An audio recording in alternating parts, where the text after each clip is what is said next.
We continue our coverage of the investigation and cleanup at JH Baxter, the Eugene wood treatment plant fined for dioxin contamination of a North Eugene neighborhood. Here are 3 new things that we have learned. First, JH Baxter is cooperating with the Environmental Protection Agency while the federal investigation continues. Second, the EPA has continued its monthly visits to the plant to measure the existing storage of chemicals on the site. Part of the EPA's agreement with the facility was that existing chemicals would remain on site while the agency determines what chemicals are stored in the facility's more than 60 storage tanks. EPA Coordinator Randy Naddis says tests are being done to choose the best way to safely dispose of the chemicals.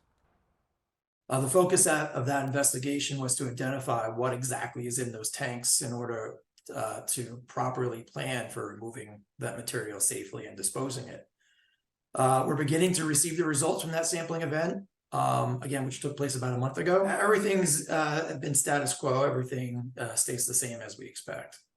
The third main takeaway from our conversation with Naddis is about the level of contamination near the facility. While the EPA is still working to establish a full footprint of the spread of dioxins, Naddis says those living near the facility should not be worried about any continued spread.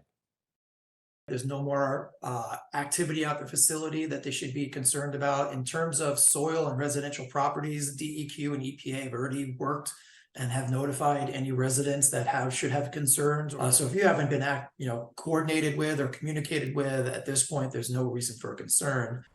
The DEQ and EPA will be holding another public informational meeting on this topic on Monday, November 13th.